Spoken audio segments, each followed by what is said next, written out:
Assalamualaikum warahmatullahi wabarakatuh. Salam sejahtera bagi kita semua. Perkenalkan, saya Pratiwi, Sarjana Hukum, Magister Hukum, dosen tetap Fakultas Hukum Universitas Profesor Dr. Hazairin Sarjana Hukum. Pada kesempatan ini, saya ingin menyampaikan informasi terkait mata kuliah yang sesuai dengan bidang keahlian saya, yaitu Hukum Tata Negara. Mata kuliah ini ditujukan untuk mahasiswa semester 3 dengan kode mata kuliah MFH 316 dan bobot 4 SKS. Hukum tata negara membahas prinsip-prinsip dasar yang mengatur sistem ketatanegaraan suatu negara, khususnya terkait struktur, fungsi, dan kewenangan lembaga-lembaga negara, serta hubungan antara negara dan warga negara. Materi yang dipelajari dalam mata kuliah ini mencangkup antara lain pengantar hukum tata negara, konsep konstitusi dan konstitusionalisme, teori kedaulatan, bentuk negara dan sistem pemerintahan, prinsip pembagian kekuasaan, struktur dan kewenangan lembaga negara, pemilu dan demokrasi, perlindungan hak asasi manusia dalam konstitusi, peran Mahkamah Konstitusi dan judicial review, serta dinamika dan perubahan dalam sistem ketatanegaraan. Tujuan dari mata kuliah ini adalah untuk memberikan pemahaman yang mendalam mengenai bagaimana negara disusun dan dijalankan berdasarkan prinsip-prinsip hukum dan konstitusi. Capaian pembelajaran lulusan atau CPL mata kuliah ini telah tertuang di dalam rencana pembelajaran semester yang telah divalidasi oleh Ketua Program Studi serta Gugus Kendali Mutu Fakultas. Adapun CPL yang dimaksud meliputi CPL 1 mampu menunjukkan sikap religius dalam kehidupan pribadi, akademik, dan profesional, serta menjunjung tinggi nilai-nilai etika, kejujuran, dan keadilan dalam praktik hukum. CPL 2 menguasai konsep, teori, asas, dan prinsip dasar hukum secara umum, serta memahami perkembangan hukum positif Indonesia. CPL 3 mampu berpikir kritis, logis, sistematis, inovatif dalam menelaah dan menyelesaikan permasalahan hukum secara bertanggung jawab serta mampu menyampaikan ide, argumen, dan analisis hukum secara efektif baik secara lisan maupun tulisan kepada berbagai pihak. CPL 4 mampu merumuskan, menyusun, dan membuat konsep penyelesaian masalah hukum ke dalam bentuk dokumen hukum serta mampu menerapkan prinsip-prinsip dan langkah-langkah hukum dalam menyelesaikan masalah hukum berdasarkan teori, asas, norma hukum yang berlaku di Indonesia. Adapun capaian pembelajaran yang diharapkan dari mata kuliah ini adalah sebagai berikut. CPNK 1, mahasiswa mampu menjelaskan konsep, ruang lingkup, dan prinsip dasar hukum tata negara, serta kedudukannya dalam hukum nasional. CPNK 2, mahasiswa mampu menguraikan bentuk negara, sistem pemerintahan, dan pembagian kekuasaan berdasarkan teori dan praktik ketatanegaraan. CPNK 3, mahasiswa mampu menganalisis struktur, fungsi, dan kewenangan lembaga-lembaga negara berdasarkan Undang-Undang Dasar Negara Republik Indonesia tahun 1945 serta praktik konstitusional di Indonesia. CPNK 4, mahasiswa mampu menilai dan mengkritisi praktik judicial review, perubahan konstitusi, dan putusan Mahkamah Konstitusi dalam konteks penegakan konstitusionalisme. CPNK 5, mahasiswa mampu mengidentifikasi permasalahan ketatanegaraan dan memberikan solusi berdasarkan prinsip hukum tata negara dan nilai-nilai konstitusi. CPNK 6, mahasiswa mampu menyusun argumen hukum secara sistematis dan ilmiah terkait isu ketatanegaraan melalui tulisan-tulisan akademik dan presentasi kelompok. Proses pembelajaran dilaksanakan dengan metode kombinatif, meliputi tatap muka, diskusi kelompok, presentasi, dan proyek berlearning. Untuk penilaian dilakukan secara komprehensif dan berimbang melalui kehadiran, keaktifan, ujian tengah semester, dan ujian akhir semester. Beberapa referensi utama yang digunakan dalam mata kuliah ini antara lain buku karya Jimli Asidiki berjudul Pengantar Ilmu Hukum Tata Negara, buku karya Muhammad Mahfud MD berjudul Perdebatan Hukum Tata Negara Pasca Amandemen Konstitusi, buku karya Saldi Isra berjudul Pergeseran Fungsi Legislasi, Selain itu, digunakan pula buku referensi dari pakar lain serta artikel jurnal bereputasi yang memiliki nilai kebaruan agar mahasiswa mampu mengikuti perkembangan ilmu hukum dan teknologi masa kini. Berikut adalah video pembelajaran untuk pertemuan kedua pada mata kuliah Hukum Tata Negara dengan topik sumber hukum tata negara. Mari kita simak bersama. Assalamualaikum warahmatullahi wabarakatuh. Waalaikumsalam warahmatullahi wabarakatuh. Terima kasih atas kehadirannya rekan-rekan mahasiswa pada perkuliahan pertemuan kita yang kedua. Sebelum memulai perkuliahan hari ini, alangkah baiknya kita berdoa terlebih dahulu. Kepada mahasiswa, berdoa dimulai. Selesai. Baiklah teman-teman mahasiswa, sebelum kita masuk ke materi kedua berkenaan dengan sumber hukum tata negara, pada pertemuan sebelumnya kita pernah membahas tentang apa yang dimaksud dengan hukum tata negara. Apakah dari teman-teman ada yang masih ingat apa itu hukum tata negara? Silakan mengajukan tangan, boleh?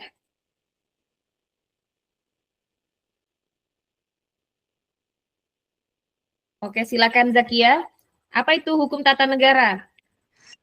Baik Bu, saya akan coba menjawab apa itu hukum tata negara sesuai dengan pengetahuan yang saya tahu terkait dengan hukum tata negara. Hukum tata negara adalah bidang ilmu hukum yang mempelajari struktur, fungsi, dan hubungan antar lembaga negara, serta hubungan negara dengan warga negara secara umum.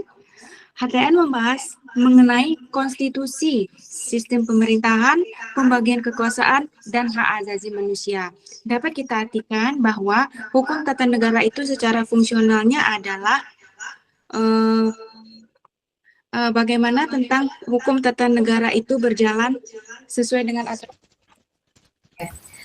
Pada prinsipnya memang hukum tata negara itu adalah berkaitan dengan fungsi, tujuan dan kegunaan suatu negara ya.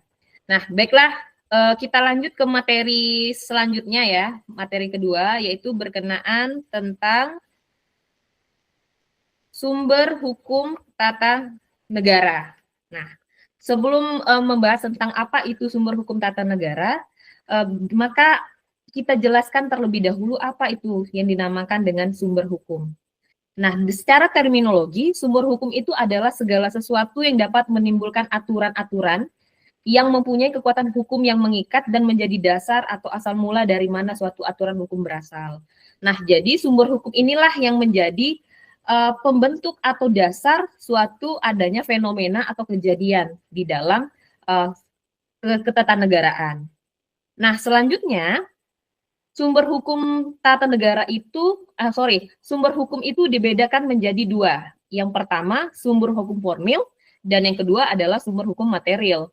Nah, sumber hukum formil itu adalah bentuk atau wadah di mana suatu norma hukum dituangkan dan memperoleh kekuatan mengikat secara resmi, yaitu seperti undang-undang, kebiasaan atau kostum, traktat, jurisprudensi, dan doktrin. Nah, sumber hukum formil ini bisa kita lihat dari bentuknya. Jadi bisa ada bentuknya, kelihatan, nampak. Apa bentuknya? Bisa juga undang-undang, bisa juga traktat, bisa juga jurisprudensi gitu. Nah, jadi kita kenal sumber formil itu dari bentuknya. Nah, selanjutnya untuk sumber hukum material, yaitu dilihat dari isinya. Jadi sumber hukum itu dilihat faktor-faktor yang mempengaruhi isi atau substansi dari hukum.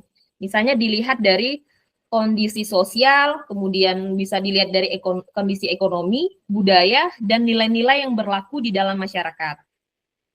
Nah, kalau untuk sumber hukum material ini, sebagai contoh misalnya, kondisi sosial. Kondisi sosial itu kita bisa lihat bahwa munculnya adanya perlindungan terhadap perempuan, lahirnya undang-undang tentang perlindungan perempuan itu karena adanya faktor sosial.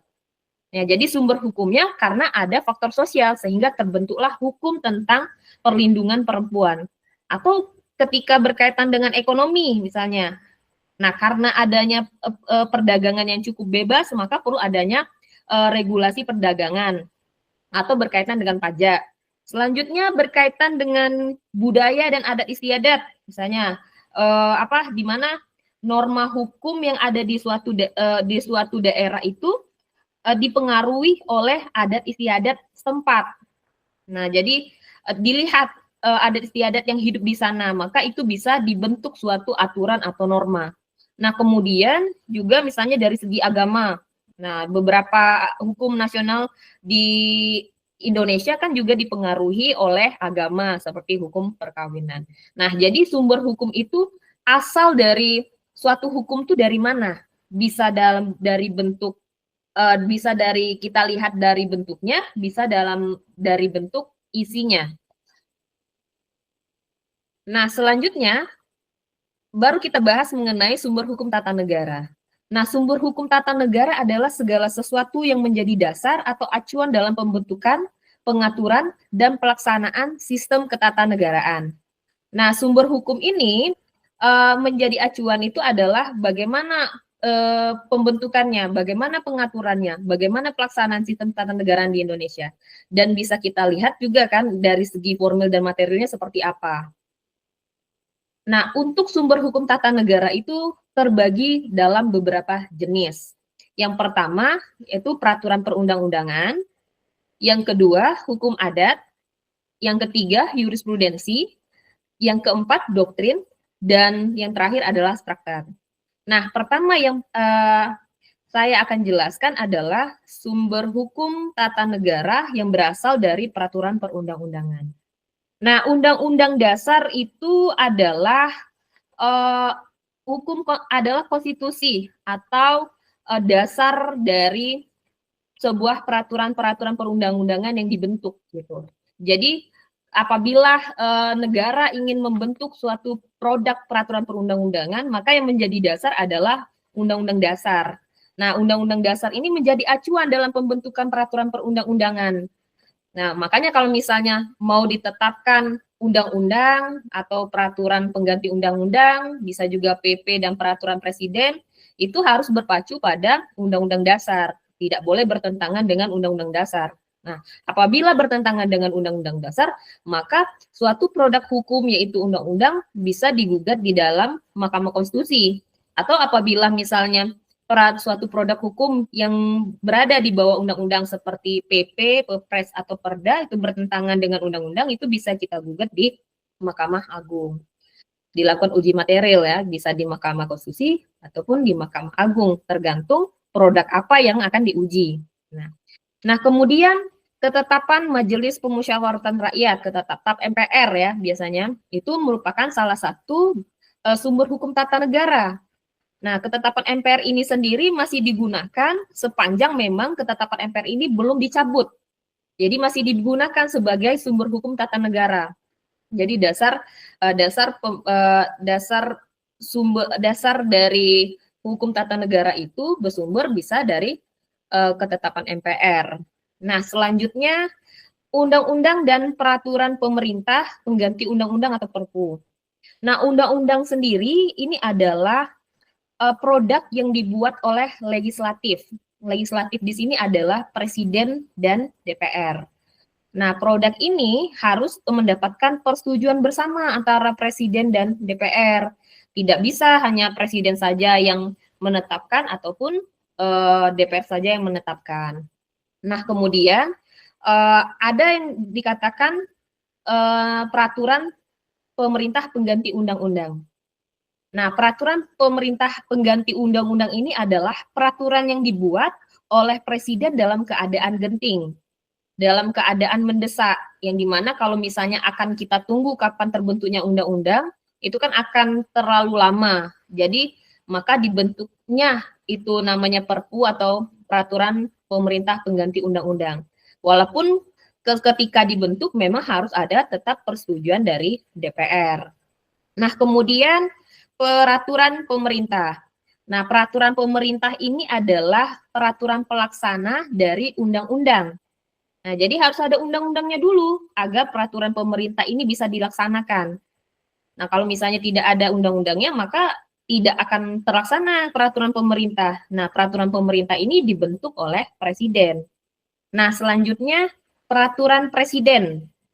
Nah, peraturan presiden ini adalah peraturan yang ditetapkan oleh presiden untuk menjalankan kekuasaan pemerintahan dan untuk melaksanakan perintah undang-undang ataupun peraturan pemerintah.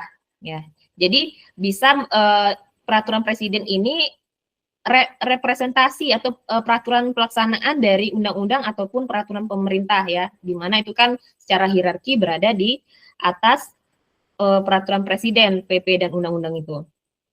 Nah, selanjutnya Pepres kan, Pepres tadi kan peraturan presiden. Selanjutnya Perda, peraturan daerah. Nah, peraturan daerah ini adalah peraturan yang dibentuk oleh kepala daerah bersama dengan DPRD setempat.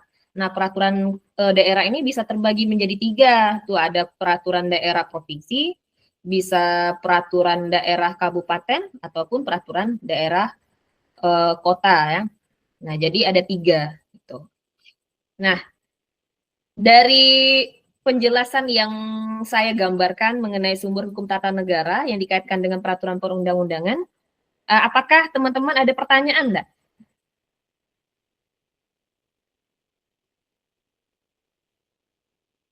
Apakah ada pertanyaan?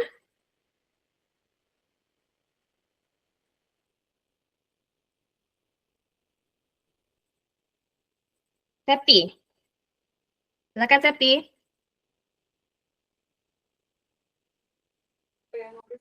Baik, Ibu. Ibu izin bertanya. Saya Ya, ingin bertanya, menanyakan apa perbedaan dari peraturan pemerintah dan peraturan presiden itu, Ibu. Terima kasih. ya. Baiklah. Nah, pertanyaan yang bagus ya. Kalau kita lihat peraturan pemerintah dan peraturan presiden, pemerintah itu kan adalah presiden ya, presiden adalah bagian dari pemerintah.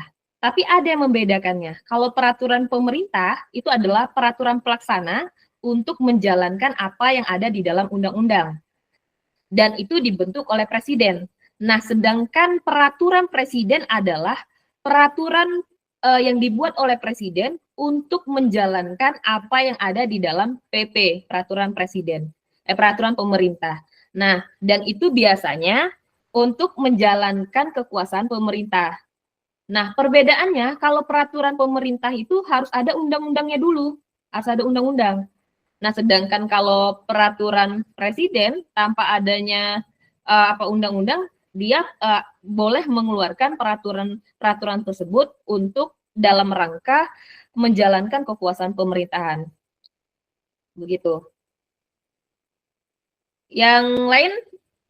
Izin Bu, saya mau bertanya. Silakan.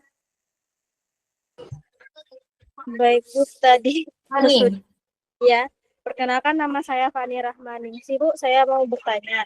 Tadi Ibu setelah menjelaskan mengenai jenis-jenis tentang hukum tata negara, Bu.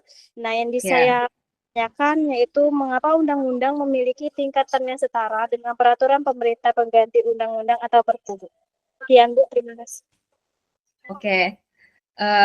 Nah, di dalam hierarki perundang-undangan itu kan undang-undang dan perpu itu kan dibuat setara ya. Kita lihat di poin ketiga. Nah, kenapa dibuat setara? Karena peraturan pemerintah pengganti undang-undang atau perpu itu dia akan mendapatkan legitimasi atau persetujuan DPR yang dimana nanti akan menjadi suatu undang-undang. Nah, kenapa bisa setara? Karena kekuatan hukumnya itu sama antara undang-undang dan perpu. Hanya saja kalau undang-undang dia butuh proses yang panjang baru bisa terbentuk menjadi suatu aturan atau norma, sedangkan peraturan pemerintah pengganti undang-undang itu kita karena dibentuk dalam keadaan genting atau mendesak, maka prosesnya akan cepat karena butuh cepat. Nah, contohnya misalnya mau dibuat tentang waktu pada saat COVID kan. Nah, pada saat COVID kan belum ada nih aturan nih tentang bagaimana cara pencegahan COVID misalnya. Nah, kalau misalnya kita mau menunggu harus ada undang-undangnya terbentuk kan otomatis lama kan. Harus ada dulu pengajuan dari DPR atau presiden. Nah, prosesnya butuh panjang. Nah, makanya penting adanya perpu ini itu untuk membentuk suatu aturan dalam keadaan yang mendesak seketika. Nah, nanti persoalan persetujuan nanti di akhir gitu. Jadi bisa langsung dilaksanakan aturan tersebut, tidak perlu lagi melalui proses yang panjang seperti dalam pembentukan undang-undang. Udah cukup, Fani? Siap sudah, Bu. Oke, Septi sudah ya? Siap, sudah, Bu. Oke. Nah, selanjutnya, nah dari sumber hukum tata negara tadi kan ada peraturan perundang-undangan sudah saya jelaskan sebelumnya. Nah, selanjutnya ada juga yang namanya sumber hukum tata negara itu berasal dari hukum adat. Nah, hukum adat ini adalah hukum ketatanegaraan yang berlaku di masyarakat dan diakui oleh negara. Nah, seperti yang kita ketahui adalah di Indonesia itu kan terdapat beragam adat istiadat dan itu harus diakui oleh negara kita bahwa hukum adat itu hidup di dalam masyarakat Indonesia gitu. Oleh sebab itu, hukum adat ini menjadi salah satu sumber hukum tata negara. Nah, kemudian jurisprudensi. Nah, jurisprudensi adalah kumpulan putusan pengadilan yang memiliki kekuatan hukum tetap dan menjadi pedoman dalam kasus serupa di masa depan. Nah, biasanya jurisprudensi ini dipakai ketika memang tidak ada norma yang mengatur tentang suatu hal atau suatu peristiwa. Nah, karena tidak ada norma yang diatur tentang sesuatu hal atau peristiwa itu, maka bisa digunakan jurisprudensi ini sebagai solusi untuk menyelesaikan suatu kasus atau peristiwa. Nah, biasanya jurisprudensi ini seperti apa? Yaitu dilihat kasus-kasus terdahulu yang mirip-mirip gitu kan. Nah, bagaimana cara putusan pengadilan terdahulu itu dengan kasus yang mirip atau serupa dalam memutuskan suatu peristiwa atau suatu kejadian. Jadi bisa digunakan jurisprudensi karena tidak ada aturannya. Jadi hakim boleh menggunakan putusan itu sebagai salah satu sumber hukum. Nah, kemudian doktrin. Nah, doktrin ini adalah pendapat para ahli hukum tata negara yang diakui kebenarannya dan dijadikan rujukan dalam penyelesaian masalah hukum. Nah, doktrin ini juga bisa untuk menjadi sumber hukum. Nah, kadangkala mungkin dalam menafsirkan suatu aturan atau putusan itu butuh adanya penafsiran dari para ahli yang pasti para ahli ini yang memang punya keahlian dan berkompeten di bidangnya. Nah, jadi perlu adanya doktrin ini atau pendapat ahli ini sebagai sumber hukum yang melengkapi dalam penyelesaian permasalahan hukum yang ada di Indonesia. Nah, selanjutnya yang terakhir adalah traktat. Nah, traktat ini adalah perjanjian internasional yang mengikat negara dalam bidang ketatanegaraan.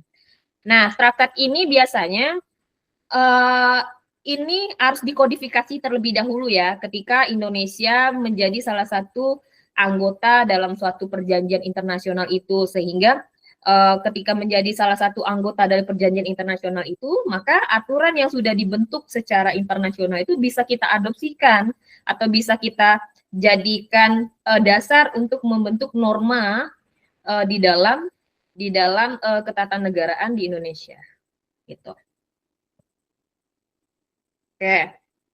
Untuk materi hari ini tentang sumber hukum tata negara, saya rasa cukup ya, Nah, mungkin masih ada pertanyaan atau tidak? Siap, tidak, Bu. Sudah jelas. Oke, siap. Sudah, Bu. Sudah jelas. Baiklah, teman-teman mahasiswa, terima kasih atas kehadirannya. Sampai jumpa di pertemuan selanjutnya. Assalamualaikum warahmatullahi wabarakatuh. Waalaikumsalam warahmatullahi wabarakatuh.